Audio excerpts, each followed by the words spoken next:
respuesta del organismo cuando está sometido a presión, ¿verdad?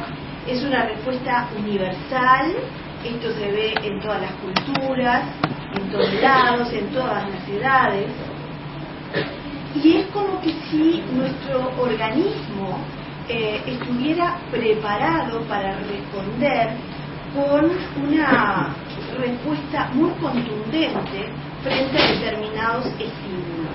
En contacto con esos estímulos, diferentes ejes, complicados ejes de los que cada día sabemos más y todavía nos falta saber mucho, se ponen en funcionamiento y empiezan a segregarse sustancias que desencadenan procesos que empiezan a actuar generando una respuesta compleja también, multifacética, que tiene una función adaptativa fundamental, porque estos cambios que resultan de todo este movimiento de la respuesta del estrés dentro del organismo nos prepara para enfrentarnos a una amenaza, con las dos viejas opciones que tenemos los seres humanos frente a una amenaza: o peleamos o escapamos.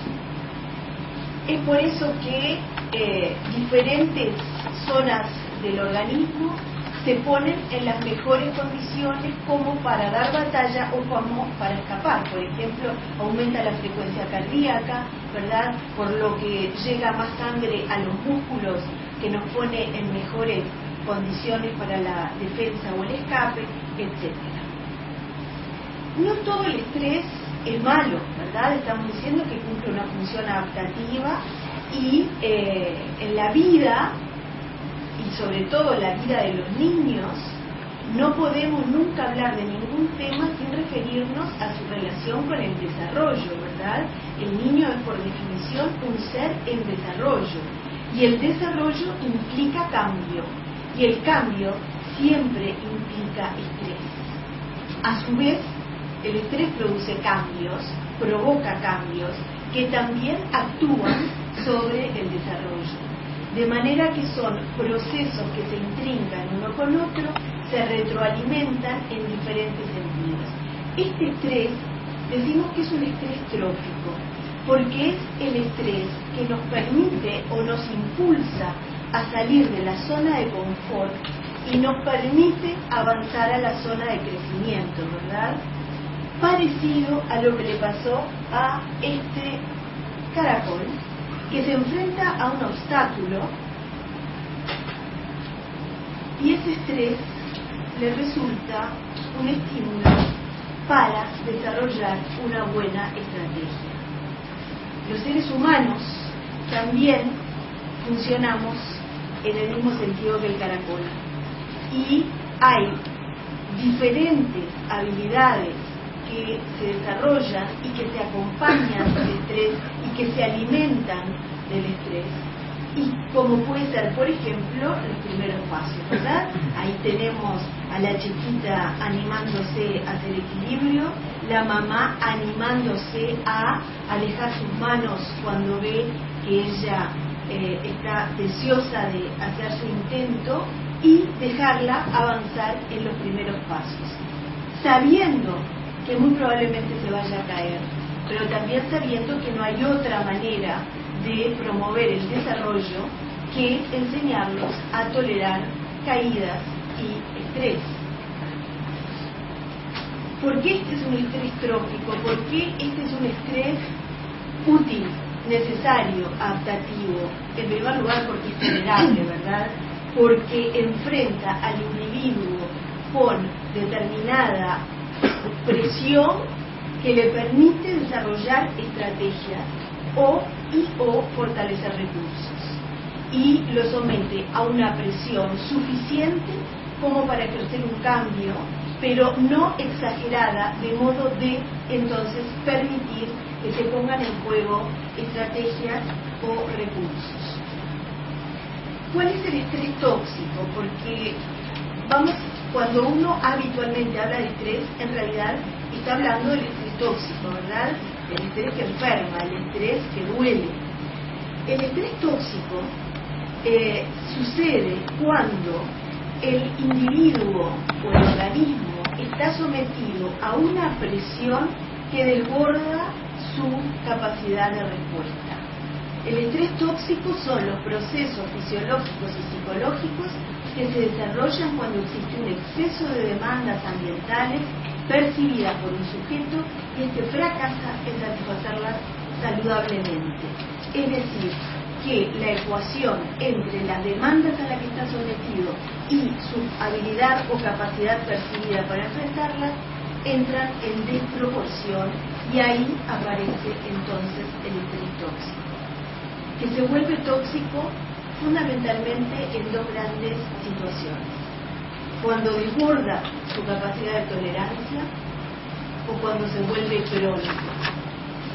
Hay veces en que el evento estresante es de tal magnitud que desborda lo que podemos tolerar saludablemente. Otras veces quizás no sea tan intenso el estímulo estresante, pero es repetido, sostenido y duradero, y ahí también produce una respuesta tóxica. Y la respuesta tóxica se ve a todo nivel, ¿verdad? A nivel de todas las funciones, en todo el cuerpo. Esa vieja frase que ya todos repetimos de manera semiautomática: acaba de llegar la nueva presidenta.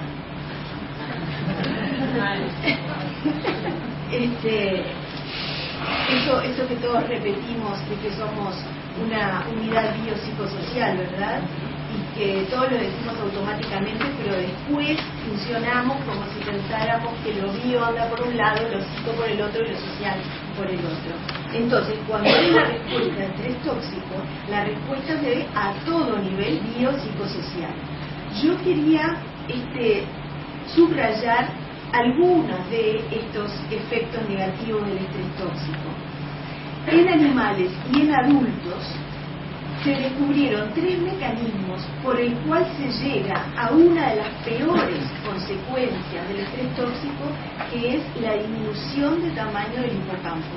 Ustedes saben que el hipocampo es una estructura cerebral fundamental para el funcionamiento humano, y con el estrés tóxico, con el estrés crónico o excesivo, se produce una disminución del hipocampo a través de 3 grandes mecanismos.